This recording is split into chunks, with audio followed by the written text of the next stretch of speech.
Sidang gugatan pra-peradilan terhadap penetapan Peggy Setiawan, 27, sebagai tersangka kasus pembunuhan Vina Dewi Arsita, 16, dan kekasihnya, Muhammad Rizky alias Eki, 16, di Cirebon oleh Polda Jabar, digelar Pengadilan Negeri Bandung, Senin, tanggal 24 Juni tahun 2024, pagi ini. Ketua PN Bandung, John Sarman Saragih, menjamin persidangan akan mereka dengan adil tanpa intervensi dari pihak manapun. Kami akan adili perkara ini secara independen dan bebas, tegas Saragih. Tak diperkenankan siapapun untuk mencampuri dalam rangka untuk mengambil keputusan dalam perkara tersebut, ujar Saragih. Humas PN Bandung, Dal Yusra, memastikan sudah menyiapkan segala sesuatunya demi kelancaran jalannya sidang gugatan pra-peradilan yang rencananya akan digelar di ruang VPN Bandung mulai pukul 9 itu. Meski PN Bandung sudah sering menggelar pra-peradilan, ujar Dal Yusra, pengamanan sidang pra-peradilan kali ini agak berbeda karena kasusnya yang viral.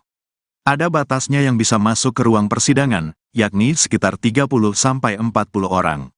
Lainnya bisa melihat di layar di luar yang kami sediakan.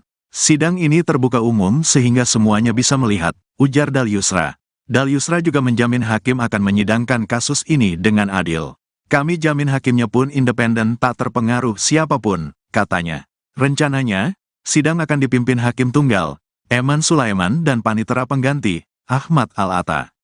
Eman, ujar Dal Yusra, adalah salah satu hakim yang memiliki kredibilitas di PN Bandung. Hakim kami ini semuanya mantan ketua di daerah. Kenapa Eman? Mungkin dia salah satu yang berkredibilitas baik. Eman juga banyak tangani kasus, mulai tipikor, pidana umum, perdata, sampai pra-peradilan, kata Dal Yusra. Ketua Kuasa Hukum Peggy Setiawan, Sugiyanti Iriani mengatakan bahwa pihaknya menggugat Polda Jabar terkait keabsahan penetapan Peggy sebagai tersangka. Kami akan tanyakan ke pihak Polda Jabar apakah ada bukti terkait pembunuhan itu yang berdasar pada Scientific Crime Investigation, SCI, atau tidak, seperti sidik jari, tes DNA, dan CCTV, ujarnya, kemarin. Sebab, lanjutnya, barang bukti seperti CCTV tak pernah dimunculkan. Sidik jari para terpidana pun tak pernah ada. Kuasa hukum Peggy lainnya, Tony RM, mengatakan ada 10 saksi dan tim ahli yang mereka siapkan sebagai amunisi memenangkan Peggy. Tim kuasa hukum Peggy Setiawan memastikan telah menyiapkan seluruh berkas untuk hadapi sidang pra-peradilan ini. Tim ahli akan membedah kasus dari pandangan hukum saat jalannya persidangan, termasuk soal kasus Vina yang tak didukung dengan SCI. Kami yakin seluruh bukti sudah siap dan kuat untuk meyakinkan polisi telah salah tangkap, katanya, kemarin. Kabid Humas Polda Jabar, Kombes Pol Jules Abraham menyatakan jika Polda Jabar siap menghadapi pra-peradilan yang dilayangkan tim kuasa hukum Peggy Setiawan. Kami, tim kuasa hukum Polda, telah disiapkan dan kami tak menutup kemungkinan libatkan pula kuasa hukum eksternal, ujarnya. Keluarga Peggy mengaku optimistis sidang pra-peradilan yang bakal digelar di PN Bandung hari ini bakal dimenangkan oleh Peggy. Adik kandung Peggy, Luciana, mengaku sangat yakin kakaknya tidaklah seperti yang dituduhkan polisi. Kami semua optimistis karena Peggy tidak melakukan kejahatan itu, ujar Luciana, Sabtu, 22/6. Peggy tidak melakukan itu, pembunuhan, Peggy tidak terlibat. Ditemui setelah menghadiri acara Bayangkara Fun World 2024. Sabtu, 22/6, Kapolri Jenderal Listio Sigit Prabowo mengatakan, penersangkaan seseorang, tak terkecuali Peggy harus didasari SCI agar menghasilkan alat bukti yang tak terbantahkan. Ini, ujarnya, harus dilakukan, agar tidak ada yang dihukum kecuali memang bersalah. Karena itu, ia mewanti-wanti penyidik untuk menjalankan hal itu. Apabila memang betul diproses, maka alat buktinya harus cukup dan tentunya akan lebih baik apabila semuanya dilengkapi dengan Scientific Crime Investigation, kata Listio. Di sisi lain, Listio mengakui penyelidikan awal kasus kematian pasangan Vina dan Eki di Cirebon pada 2016 ini tidak menggunakan metode SCI. Itu pula, yang menurut Kapolri, membuat kasus tersebut kini menimbulkan banyak spekulasi yang berujung pada tudingan adanya kejanggalan dalam penyidikan. Terkait sidang pra-peradilan yang diajukan Peggy, Menko Polhukam sekaligus Ketua Kompolnas RI Marsikal TNI, Purn. Hadi Cahyanto mengaku sudah meminta Kompolnas untuk mengawalnya. Ia meyakini Kompolnas akan serius untuk menjalankan fungsinya sebagai pengawas kepolisian dalam kasus tersebut.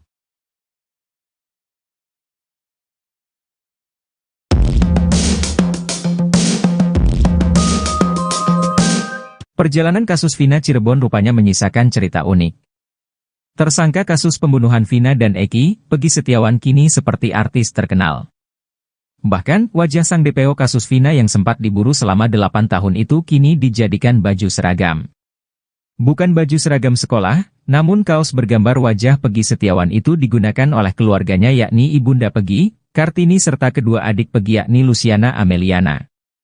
Mereka terlihat menggunakan kaos warna putih yang bergambar foto Peggy Setiawan dan bertuliskan, tim pengacara Peggy Setiawan. Selain bergambar tersangka Peggy Setiawan, pada bagian bawah kaos putih itu juga tertulis tagar, bebaskan Peggy Setiawan. Tak hanya itu, seluruh kuasa hukum Peggy Setiawan juga membagikan stiker bergambar Peggy Setiawan.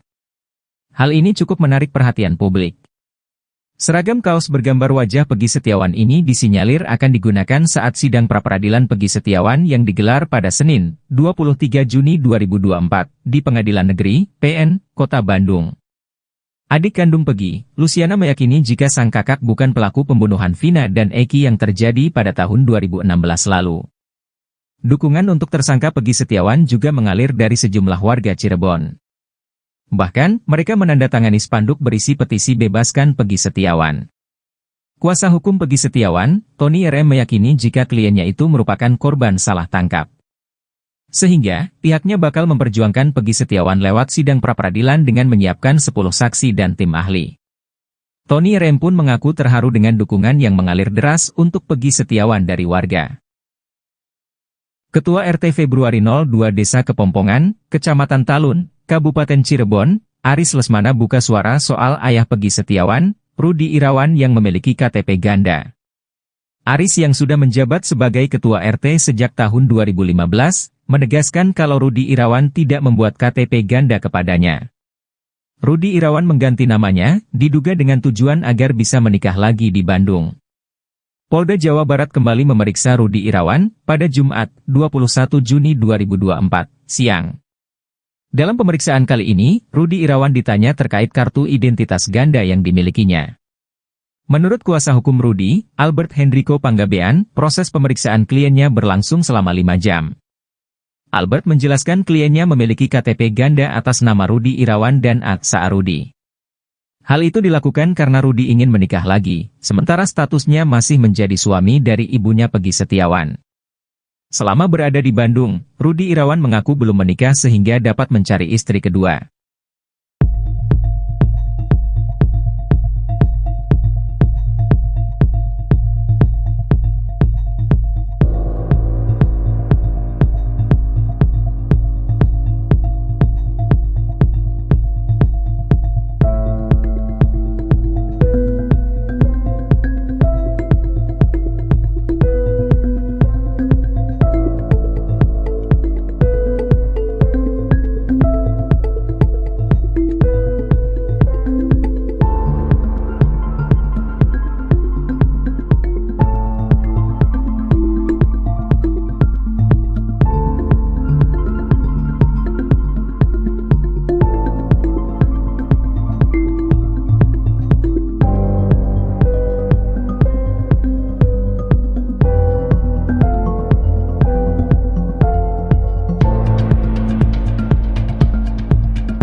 Baru terkuak, ternyata status romantis Peggy Setiawan di Facebook bukan ditujukan untuk almarhumah Vina Cirebon.